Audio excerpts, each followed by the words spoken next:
Law 33. Discover each man's thumbscrew. Judgment. Everyone has a weakness, a gap in the castle wall. That weakness is usually an insecurity, an uncontrollable emotion or need. It can also be a small secret pleasure. Either way, once found, it is a thumbscrew you can turn to your advantage. Finding the thumbscrew, a strategic plan of action. We all have resistances. We live with a perpetual armor around ourselves to defend against change and the intrusive actions of friends and rivals. We would like nothing more than to be left to do things our own way. Constantly butting up against these resistances will cost you a lot of energy. One of the most important things to realize about people, though, is that they all have a weakness, some part of their psychological armor that will not resist, that will bend to your will if you find it and push on it. Some people wear their weaknesses openly, others disguise them. Those who disguise them are often the ones most effectively undone through that one chink in their armor. In planning your assault, keep these principles in mind. Pay attention to gestures and unconscious signals. As Sigmund Freud remarked, no mortal can keep a secret. If his lips are silent, he chatters with his fingertips. Betrayal oozes out of him at every pore. This is a critical concept in the search for a person's weakness. It is revealed by seemingly unimportant gestures and passing words. The key is not only what you look for, but where and how you look. Everyday conversation supplies the richest mine of weaknesses, so train yourself to listen. Start by always seeming interested. The appearance of a sympathetic ear will spur anyone to talk. A clever trick, often used by the 19th century French statesman Talleyrand, is to appear to open up to the other person, to share a secret with them. It can be completely made up. Or it can be real, but of no great importance to you. The important thing is that it should seem to come from the heart. This will usually elicit a response that is not only as frank as yours, but more genuine, a response that reveals a weakness. If you suspect that someone has a particular soft spot, probe for it indirectly. If, for instance, you sense that a man has a need to be loved, openly flatter him. If he laps up your compliments, no matter how obvious, you are on the right track. Train your eye for details, how someone tips a waiter, what delights a person, the hidden messages in clothes. Find people's idols, the things they worship and will do anything to get. Perhaps you can be the supplier of their fantasies. Find the helpless child. Most weaknesses begin in childhood, before the self builds up compensatory defenses. Perhaps the child was pampered or indulged in a particular area, or perhaps a certain emotional need went unfulfilled. As he or she grows older, the indulgence or the deficiency may be buried, but never disappears.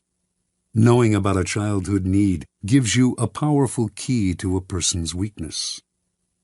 One sign of this weakness is that when you touch on it, the person will often act like a child. Be on the lookout, then, for any behavior that should have been outgrown. If your victims or rivals went without something important, such as parental support when they were children, supply it, or its facsimile. If they reveal a secret taste, a hidden indulgence, indulge it. In either case, they will be unable to resist you. Look for contrasts. An overt trait often conceals its opposite. People who thump their chests are often big cowards. A prudish exterior may hide a lascivious soul. The uptight are often screaming for adventure. The shy are dying for attention. By probing beyond appearances, you will often find people's weaknesses in the opposite of the qualities they reveal to you. Find the weak link. Sometimes in your search for weaknesses, it is not what, but who that matters.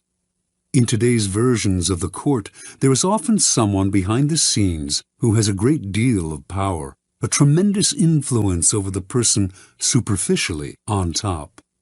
These behind-the-scenes power brokers are the group's weak link. Win their favor, and you indirectly influence the king.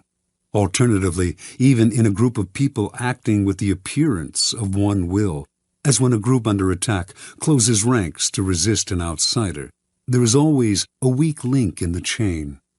Find the one person who will bend under pressure. Fill the void. The two main emotional voids to fill are insecurity and unhappiness. The insecure are suckers for any kind of social validation.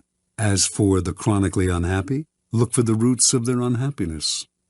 The insecure and the unhappy are the people least able to disguise their weaknesses. The ability to fill their emotional voids is a great source of power and an indefinitely prolongable one. Feed on uncontrollable emotions. The uncontrollable emotion can be a paranoid fear, a fear disproportionate to the situation, or any base motive such as lust, greed, vanity, or hatred. People in the grip of these emotions often cannot control themselves, and you can do the controlling for them. Observance of the law. Arabella Huntington, wife of the great late 19th century railroad magnate Collis P. Huntington, came from humble origins and always struggled for social recognition among her wealthy peers. When she gave a party in her San Francisco mansion, few of the social elite would show up. Most of them took her for a gold digger, not their kind. Because of her husband's fabulous wealth, art dealers courted her, but with such condescension, they obviously saw her as an upstart. Only one man of consequence treated her differently, the dealer Joseph Duveen. For the first few years of Duveen's relationship with Arabella, he made no effort to sell expensive art to her. Instead, he accompanied her to fine stores, chatted endlessly about queens and princesses he knew, on and on. At last, she thought, a man who treated her as an equal, even a superior, in high society. Meanwhile, if Duveen did not try to sell art to her, he did subtly educate her in his aesthetic ideas, namely, that the best art was the most expensive art. And after Arabella had soaked up his way of seeing things, Duveen would act as if she always had exquisite taste, even though before she met him her aesthetics had been abysmal. When Collis Huntington died in 1900, Arabella came into a fortune. She suddenly started to buy expensive paintings, by Rembrandt and Velázquez, for example, and only from Duveen. Years later, Duveen sold her Gainsborough's Blue Boy for the highest price ever paid for a work of art at the time, an astounding purchase for a family that previously had shown little interest in collecting. Interpretation. Joseph Duveen instantly understood Arabella Huntington and what made her tick. She wanted to feel important, at home in society. Intensely insecure about her lower-class background, she needed confirmation of her new social status. Duveen waited. Instead of rushing into trying to persuade her to collect art, he subtly went to work on her weaknesses. He made her feel that she deserved his attention not because she was the wife of one of the wealthiest men in the world, but because of her own special character, and this completely melted her.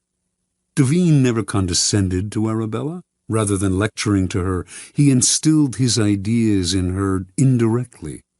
The result was one of his best and most devoted clients, and also the sale of the Blue Boy.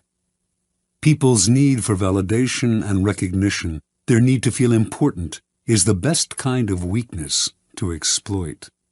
First, it is almost universal. Second, exploiting it is so very easy. All you have to do is find ways to make people feel better about their taste, their social standing, their intelligence. Once the fish are hooked, you can reel them in again and again for years. You are filling a positive role, giving them what they cannot get on their own. They may never suspect that you are turning them like a thumbscrew, and if they do, they may not care, because you are making them feel better about themselves, and that is worth any price.